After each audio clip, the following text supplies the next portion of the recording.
Hello दोस्तों, आपका स्वागत है यक्ष लाइफ में। आज का अपना टॉपिक है 16 महाजनपद। हम लोगों ने जैन धर्म और बौद्ध धर्म तथा वैदिक सभ्यता पढ़ चुके थे।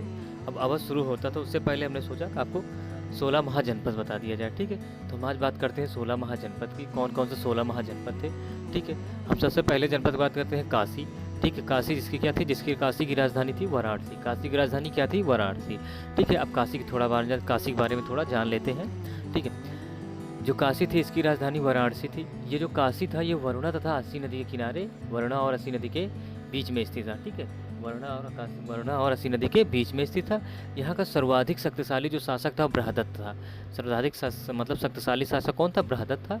प्रारंभ में यही सबसे शक्तिशाली जहाँ जनपद था, यानी जो 16 अपने महाजनपद थे उनमें से सबसे शक्तिशाली जनपद स्टार्टिंग में कौन सा था? काशी था। ठीक है, इसका अधिकार कौशल व अंग पर था, यानी शुरुआत में जो इसका अधिकार था ये कौशल और अंग दोनों पर इसका अधिकार था। ठीक है, परंतु बाद में कौशल की शक्ति बढ़ती गई धीरे धीरे और उसके सामने इसकी शक्ति कमजोर हो गई। ठीक है, इसको आत्मसमर्पण कर दिया इसने। ठीक, काशी को अविमुक्त क्षेत्र, ठीक है, अभिधान भी कहा गया। ठीक, इसको काशी को अभिमुक्त व अभिधान भी कहा जाता था।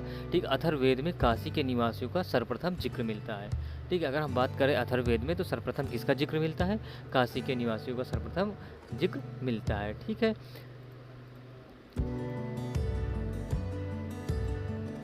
इसके बाद हम बात करते हैं कौशल की। काशी के बाद हम बात करते हैं कौशल की। ठीक है, तो कौशल में क्या है? कौशल की जो राजधानी थी वो श्रीवास्ती थी। कौशल की राजधानी क्या थी? श्रावस्ती थी। ठीक है, वर्तमान में कहाँ पे आता? अवध के अंतर्गत आता है, यानी इस समय अवध के अंतर्गत आता है। ठीक है, अचिरावती या राप्ती। ठीक है, राप्ती नदी के तट पे ये बसी थी। कहाँ पे थी? जो कौशल थी वो राप्ती नदी किनारे, राप्ती नदी के तट पे बसा था। ठीक है, यह एक चंद्राकार रूप में बसा हुआ था, चंद्राकार रूप में बसा हुआ था नगर था। ठीक है, यहाँ का सर्वाधिक जो प्रसिद्ध शासक था वो था प्रसेनजित था। ठीक है, जो कि इक्ष्वाकु वंश था। प्रसेनजित किस वंश था? इक्ष्वाकु वंश था। ठीक है, इसके जो प्रधानमंत्री है दीर्घचरण ने क्या विद्रोह कर दिया और इसके पुत्र को ही गद्दी पर बैठा दिया, यानी विद्रोह करके इसके पुत्र को गद्दी पर बैठा दिया। तो जिसके कारण प्रसेनजीत को क्या हुआ? इसको अपने दामाद अजातशत्रु के यहाँ शरण लेनी पड़ी। ठीक है, वहाँ शरण लेने गया। ठीक है, राजगृह पहुँचा। ठीक है, लेकिन परंतु क्या हुआ? महल के बाहर इसकी मृत्यु हो गई। ठीक है, कौशल के पूर्व, जो कौशल की बात करते थे, इसकी जो पूर्व सीमा थी वो दशा नीरा, ठीक है, सदा नीरा नदी, यानी जिसको गंडक बोलते हैं। ठीक है, सदा नीरा नदियाँ बहती थी और इसके पश्चिम में गोमती नदी थी। दक्षिण की सीमा सर्पिका, ठीक है, यानी साई नदी के किनारे बस साई नदी बहती थी। और श्रीवस्ती की जो पहचान है वो आधुनिक महेत से की जाती है। ठीक है, शाक्यों का कपिल वस्तु गणराज्य और कुशावती नगर और सकेत, ठीक है, अयोध्या, ठीक है, कौशल महाजनपद के ही अंतर्गत आते थे। यानी जो कपिल वस्तु थी शाक्यों का गणराज्य, ठीक है, कुशावती जो थी नगर था, और सकेत यानी अयोध्या जो था उस समय किसके नगर था? कौशल के ही अधीन था। यानी सब किसके? कौशल ही महाजनपद के अधीन आते थे। ठीक है, बात करते हैं चंपा की। ठीक है, जो चंपा था, ठीक है, अंग था। अंग की राजधानी क्या थी? चंपा। चंपा किसकी राजधानी थी? चंपा थी अंग की राजधानी थी। यह आधुनिक भागलपुर और मुंगेर जिले में अवस्थित था। कहाँ था? भागलपुर और मुंगेर जिले में, ठीक, अवस्थित था। चंपा को ही पुराणों में मालिनी कहा गया है। मालिनी पुराणों में किसको कहा गया? चंपा को कहा गया। ठीक है, चंपा तो चंपा नदी, ठीक है, चंपा नदी अंग व मगध के बीच स्थित थी। ठीक है, अंग व मगध और चंपा नदी के बीच स्थित थी। ठीक है, सीमा का निर्धारण करती थी। ठीक है, यानी एक तरफ चंपा नदी बहती थी, एक तरफ अंग व मगध, ठीक है, था। ठीक है, बुद्ध काल में चंपा की गणना जो था भारत के 6 महानगरों में की जाती थी। ठीक है, यानी जो कहती बात है बुद्ध काल में, तो बुद्ध काल में जो हमारी अंग था ये किसके? 6 महानगरों में इसकी गणना की जाती थी। ठीक है, यानी इसका वर्णन 6 महानगरों में की जाती है। इसका जो शासक था कौन था? दहीवाहन था। ठीक है, दहीवाहन था जो महावीर स्वामी का भक्त था। दहीवाहन किसका भक्त था? महावीर स्वामी का भक्त था। ठीक है, दहीवाहन। ठीक है, इसके चंपा के बाद हम बात करते हैं तो वत्स आता है। ठीक है, जो वत्स था, वत्स की राजधानी क्या थी? कौशाम्बी थी। वत्स की जो राजधानी थी वो कौशाम्बी थी। भगवान बुद्ध के समय यहाँ का शासक उदयन था।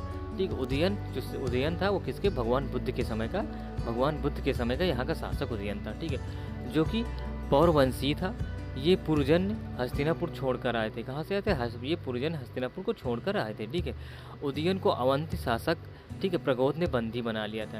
यानी उदयन जो था उसको अवंती के शासक प्रद्योग ने क्या बंदी बना लिया था और अपनी पुत्री वासवदत्ता का संगीत शिक्षक बना दिया। उनकी जो पुत्री थी प्रद्योग का कौन थी, वासवदत्ता, उनका संगीत शिक्षक बना दिया, नियुक्त कर दिया इनको, उदयन को। ठीक है, उदयन और वासदत्ता के बीच यानी उनको म्यूजिक सिखाते सिखाते इन दोनों के बीच प्रेम संबंध हो गए, तो वे दोनों भागकर कौशाम्बी चले गए। जब कौशाम्बी चले गए, ठीक है, भास ने इसी पर कौशाम्बी चले गए, भास जो थे इन्हें इसी पे स्वप्नवास दत्ता नामक पुस्तक लिख रही थी। स्वप्नवास दत्ता जो नामक कहानी है वो किस पे, भास ने लिखी थी, किसके, उदयन और वास दत्ता के ऊपर ये कहानी है। उदयन और वास दत्ता की जो ऊपर कहानी है, जिनके बीच की जो भी कहानी थी, उसको भास ने किस नाम से लिखा, स्वप्नवास दत्ता के नाम से लिखा। ठीक है, रचना की। कौशाम्बी जो बुद्ध व जैन धर्मों के प्रमुख केंद्र, जो कौशाम्बी था वो बुद्ध व जैन, बुद्ध की और जैन की दोनों की क्या थी, वो दोनों धर्मों का प्रमुख केंद्र था। ठीक है, यह जैनियों के छठे तीर्थंकर पद्म प्रभु की जन्मस्थली थी। यानी जो वत्स की बात करते हैं, किसकी, पद्म प्रभु की क्या थी, ये जन्मस्थली थी, जो कि क्या थे, जैन के छठे तीर्थंकर थे। ठीक है, यहीं के प्रभा सागरी पर्वत पर इन्होंने तप किया था। यह यमुना नदी के किनारे बसता, यानी पद्म प्रभु जो थे वो प्रभा सागरी पर्वत पर इन्होंने तप किया था। ठीक है, जो कि कहाँ पे है, यमुना नदी के किनारे स्थित है। ठीक है, उसके बाद हम बात कर लेते हैं, तो कुरु की बात कर लेते हैं। कुरु की क्या थी, कुरु की जो राजधानी थी इंद्रप्रस्थ थी। यह आधुनिक दिल्ली, मेरठ, थानेश्वर के क्षेत्र में भी स्थित था। यानी आधुनिक जो है दिल्ली, मेरठ और थानेश्वर के बीच क्षेत्र में था। ठीक है, महात्मा बुद्ध के समय यहाँ का शासक कौरव्य था। महात्मा बुद्ध के समय यहाँ का शासक कौन था, कौरव्य था। यहाँ के लोग बल बुद्धि के लिए विख्यात थे, यानी यहाँ के जो लोग थे उनके पास बल और बुद्धि बहुत ज़्यादा थी। ठीक है, हस्तिनापुर नगर इसी में पड़ता था, जो हस्तिनापुर नगर था वो क्या था, इसी में पड़ता था। ठीक है, उसके बाद हम बात करते हैं पांचाल की। ठीक है, अहिच्छत्र व काम्पियल। ठीक है, अहिच्छत्र व काम्पियल इसकी क्या थी, राजधानी थी, किसकी, पांचाल की। यह आधुनिक रुहेलखंड व बरेली, बदायूं, फर्रुखाबाद क्षेत्र में स्थित है। कहाँ पे था आधुनिक, ठीक है, रुहेलखंड के बरेली में, ठीक, बदायूं और फर्रुखाबाद के क्षेत्र में फैला हुआ था। पंचाल दो भाग में विभक्त था। उत्तरी पंचाल राजधानी अहिच्छत्र थी, यह अहिच्छेत्र था, और दक्षिणी पंचाल की राजधानी काम्पिल्य थी। ठीक है, कन्यकुब्ज कन्नौज इसी के अंतर्गत आता, यानी उस समय कन्यकुब्ज कहते थे, जो आज का कन्नौज है, किसके पंचाल के ही अंतर्गत वो आते थे। ठीक है, इसके बाद बात करते हैं मत्स्य का। ठीक है, मत्स्य जो कि राजधानी विराटनगर थी, यह आधुनिक जयपुर के निकट अवस्थित था। इसका संस्थापक विराट था। ठीक है, ये कहाँ पे, इसका संस्थापक विराट था। ठीक है, मत्स्य है विराटनगर, यानी मत्स्य नगर की हम बात करते हैं, वत्स महाजनपद की, इसका संस्थापक विराट था, जो कि आधुनिक जयपुर के निकट अवस्थित था। उसके बाद सूरसेन की बात करते हैं, जिसकी राजधानी मथुरा थी। यहाँ का शासक अवंती पुत्र था। यह महात्मा बुद्ध का शिष्य था। इसी के माध्यम से मथुरा में बौद्ध धर्म का प्रचार व प्रसार हुआ था। ठीक है, बौद्ध धर्म का मथुरा में प्रचार व प्रसार का किसका श्रेय जाता है, अवंती पुत्र को जाता है।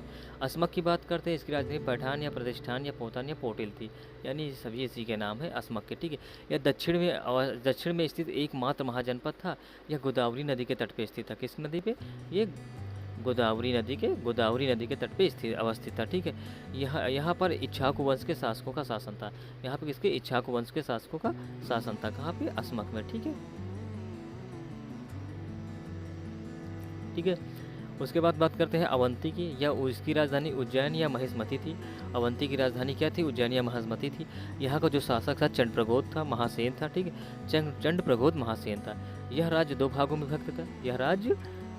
विभक्त था। ठीक है, उत्तरी अवंती और दक्षिणी उत्तरी अवंती जो थी उसकी राजधानी उज्जैन थी, और दक्षिणी अवंती की राजधानी क्या, महिष्मती थी। दक्षिणी राजधानी की महिष्मती थी, उत्तरी राजधानी की उत्तरी अवंती की उज्जैन थी। ठीक है, उज्जैन थी। दोनों राजधानियों के बीच वेत्रवती नदी बहती थी। ठीक है, वेत्रवती नदी कहाँ बहती थी, यानी उत्तरी अवंती और दक्षिणी अवंती के मध्य। ठीक है, मगध के अतिरिक्त यही राज्य था जहाँ लोहे के खाने थी। यानी कहने का मतलब मगध तो मजबूत था ही, उसके बाद अवंती भी मजबूत था, क्योंकि यहाँ भी लोहे के खाने थे। ठीक है, उसके बाद बात करते हैं गांधार की। ठीक है, गांधार की बात करें, जिसकी राजधानी तक्षशिला थी। गांधार काबुल घाटी में अवस्थित था। ठीक है, जो पुष्क पुष्कलावती यहाँ की क्या थी, द्वितीय प्रमुख नगर था। पुष्कलावती यहाँ क्या थी, द्वितीय प्रमुख नदी थी। कहाँ की, गांधार की। ठीक है, गांधार कहाँ, काबुल घाट में अवस्थित था। ठीक है, इसकी राजधानी तक्षशिला थी। अगर कम्बोज की बात करें, जिसे हाटक या राजपुर कहते थे। ठीक है, कम्बोज अपने घोड़ों के लिए प्रसिद्ध था। ठीक है, यहाँ गांधार के पड़ोसी राज्य था, यानी किसका पड़ोसी राज्य था, गांधार का पड़ोसी राज्य था, और अफगानिस्तान में पड़ता था। यानी जो कम्बोज है वो अफगानिस्तान में पड़ता था और ये गांधार का पड़ोसी राज्य था। कौटिल्य ने इसी वास्तुशास्त्रजीवी संघ कहा जाता। ठीक है, कौटिल्य ने इसे ही वास्तुशास्त्रजीवी यंत्र कहा, वास्तुशास्त्रजीवी संघ किसे कहा था, कौटिल्य ने किसे वार्ताशास्त्रजीवी संघ कहा था, कम्बोज को। ठीक है, अच्छा कौटिल्य किसका नाम है, कौटिल्य नाम है चंद्रगुप्त के जो गुरु थे, चाणक्य, उनका नाम था। ठीक है, वो कहाँ पे, तक्षशिला के अध्यापक थे। ठीक है, बात करते हैं वज्जी की। वज्जी की राजधानी वैशाली थी। यह 8 जनों का संघ था। इसमें सबसे प्रमुख लिच्छवी थे। इसकी राजधानी क्या थी, गंडक नदी के किनारे तट पर अवस्थित थी। यानी वैशाली कौन सी, वैशाली तो गंडक नदी के तट पर अवस्थित था। गंगा नदी वज्जी और मगध के बीच की सीमा निर्धारण करती है। यानी जो गंगा नदी थी वो वज्जी और मगध के बीच में क्या करती थी, सीमा निर्धारण करती थी। ठीक है, इसी संघ में 8 न्यायालय थे। इसी संघ में 8 न्यायालय थे। लिच्छवी गणराज्य को विश्व का पहला गणतंत्र माना जाता है। यानी लिच्छवी गणराज्य को विश्व का सबसे पहला गणतंत्र राज माना जाता है। ठीक है, हम आपको जैन धर्म और बौद्ध धर्म दोनों पढ़ा चुके थे। अब बताइएगा जैन धर्म या बौद्ध धर्म में किसका संबंध लिच्छवी वंश से, सॉरी लिच्छवी गणराज्य से था। ठीक है, ये बताइएगा, ठीक, कमेंट्स करके। उसके बाद हम बात करते हैं मल्ल की। ठीक है, मल्ल जो थी, मल्ल की राजधानी क्या थी, मल्ल की राजधानी कुशीनगर या पावा थी। यह आधुनिक उत्तर प्रदेश और देवरिया जिले में पड़ता है। कहाँ, उत्तर प्रदेश और देवरिया जिले में पड़ता है। यह 2 भागों में विभक्त था। इसके उत्तरी भाग की राजधानी कुशीनगर और दक्षिणी भाग की राजधानी पावा थी। बुद्ध की मृत्यु के बाद मल्लों ने अपने स्वतंत्रता खो दी। वे मगध के साम्राज्यवादी नीतियों का शिकार हो गया। यानी धीरे धीरे क्या हुआ, यानी बुद्ध की मृत्यु के बाद ये क्या हुआ, जो मल्ल हुआ ये मगध में सम्मिलित हो गया। ठीक है, यानी सब किस में चला गया, मगध में चला गया। ठीक है, उसके बाद हम मैप देख लेते हैं, सारी राजधानी के एक बार समझ लेते हैं। ठीक है, जैसे सबसे पहले हम बात करते हैं कुरुपंचाल। ठीक है, कुरुपंचाल जैसे कि हम बात करते हैं ये, ठीक है, ये कहाँ पड़ता था, ये यहाँ पे लगभग, ये कहाँ पे है, ये, ठीक है, ये यहाँ पे आगे पड़ता था। ठीक, यहाँ के आसपास हमारा पड़ता था कुरु। ठीक है, कुरुआ पंचाल पड़ता था। उसके बाद कौशल की बात करते थे। ठीक है, कौशल जो हमारा पड़ता था, कौशल हमारा यहाँ पे पड़ता था। ठीक, उत्तर लखनऊ के उत्तर इधर ये साइड में पड़ता था। ठीक है, वज्र की बात करते हैं। ठीक है, वज्र इसके बगल में वज्र था। अंग की बात करते हैं, अंग यहाँ पे था।